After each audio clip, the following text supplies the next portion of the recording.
Hey y'all, this is David the Georgia photographer, and I want to give you a long-term review pretty much of the Fulaim X6 wireless microphone system.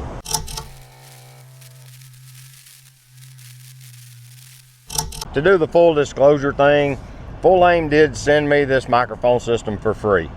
They did not, however, contract me to say anything or give me scripts or demand certain quantities of content or anything like that.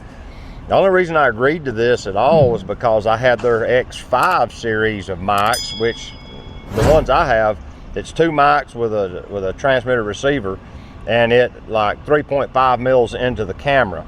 This one, the X6, is upgraded from that in that it'll USB-C into the camera like I'm doing right now on the Osmo Action 4, as well as 3.5 mil, and it has 4 mics. You know, you can mic up to 4 people at a time.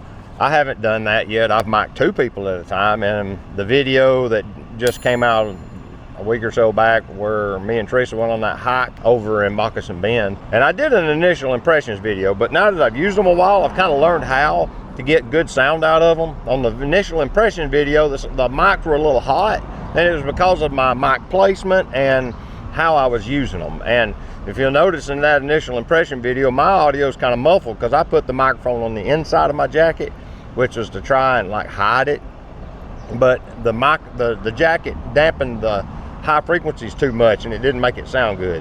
So I've learned since then, just let the mic be there, let it be in the shot. You can, if you've got thin clothing, you can stash it and it'll work fine, but a thick jacket, it's just a thick jacket, it's gonna muffle the audio.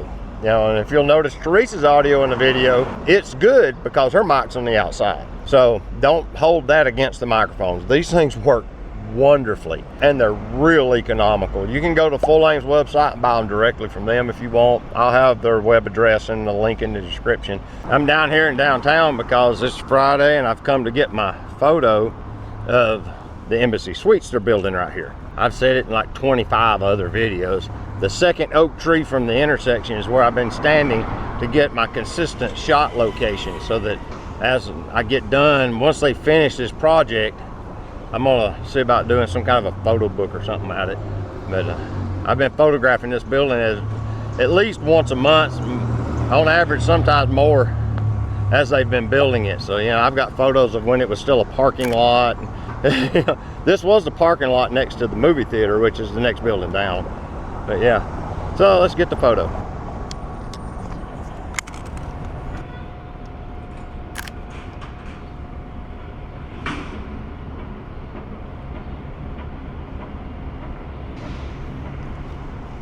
Sometimes it's kind of neat just to see what goes on in the mornings in downtown Chattanooga.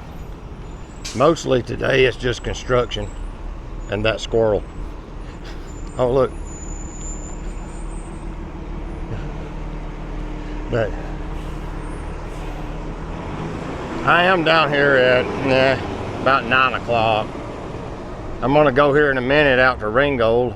Me and Tim have been texting a little bit, and there's a kind of a flea market like thing happening in Ringgold, Georgia today. So about 9:30 I'm gonna pull up stakes here and ride over there and see what's going on with that. He says he's gonna get down there about 9:30 to 10ish, so that'll get me there about 10, and we'll see what's going on. But just looking for interesting perspectives. This might be one.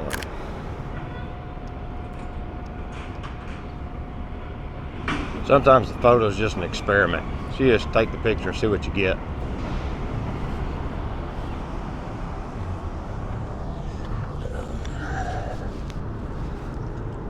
I want to photograph this Donaldson building. Get down here on the ground. I'm framing it with the light, the street light. You know, traffic light. I'm trying to get the centering of it good.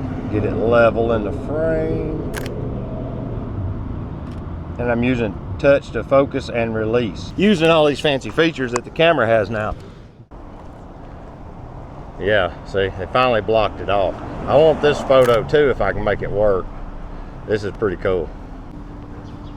Here's the infamous Chattanooga Bank building. I was going through my catalog of my older photos, and I've got one of this facade when the whole door was still present. So they've demoed part of the doorway and then framed it in with wood to make a temporary door. I'm curious to see what they do there when they're done. But yeah, the sun's coming down the alley, so I'm gonna go over there and shoot from that corner and from the shade back down this street along the face of the building, because the face of the building's in the sun. I'm curious to see what that photo looks like. Okay, so we're gonna cross over. This is 8th, not 7th. Yeah, 7th's back one more down. But what I want to do is I want to get here in the shade, get this photo from somewhere in this area here, the side of the building lit by the sun. Once again, 50 mil just doesn't fully do the job now. Set it to F8, get everything level. What I'm trying to do is capture the construction equipment and all. There we go. Here's a little something else to help you along if you're in Chattanooga or any city that has real broad roads, that has an island down the center like Broad Street does here. In that, if you, they have center of the road parking here, as you can see. But if you'll walk down the center aisle instead of walking down the sidewalk, you can shoot to the sidewalk if you're into street photography. See, like this lady right here going in the bank. You know, those photos are more available, because to shoot across the street with your camera is like really hard to do. You need like a 200mm lens, and you know, if you get in the middle, you can shoot with a 50 and get a reasonable composition. So all the audio in this video has been captured by the Fulaim X6 series microphones. And if you'll notice that they have good audio response, they have extremely good battery life. I can go out for 2 or 3 photo walks and I never turn it off. While I'm on the walk, I might turn off the camera, but I don't ever turn off the mic and receiver. And that way I can just power up the camera and start filming. And as long as apparently the mic and receiver are talking to one another, they won't go to sleep or power off or whatever. Look at this. Just walk right through the middle of the road. There's no cars. But they'll stay on. Now, if you have the receiver turned off, the mic will go to sleep after a while, from what I've noticed. But the battery life on them is incredibly long. I don't know what the standby time is, but it's easily all day. You don't have to charge them midday or anything. The Fulaim X6 wireless microphone system is a wonderful system that's very budget friendly, that works as advertised. I have had essentially 0 problems out of it the whole time I've used it. Like I said, the one time where I had a muffled audio is because I had it inside my coat. That's, go on bug, that's on me. That's not on the mic. Any mic would do that. So if you're looking for a really economical set of microphones, I think these ain't but just about $100. They're not much. They're very, very economical. So you can get them from their website. You don't need me. You don't need a code or anything. You might can find them on Amazon. I haven't checked, but it's Fulaim, and it's the X6 series wireless microphones. If you're looking for the ability to mic a whole panel of people at once and pop that all into one camera, 4 mics into one receiver is very powerful. So with that, I appreciate y'all watching, and until next time, this is David, and I'm gonna tell you to get your camera out and go take a picture with it. All right, we'll see y'all later. Bye bye.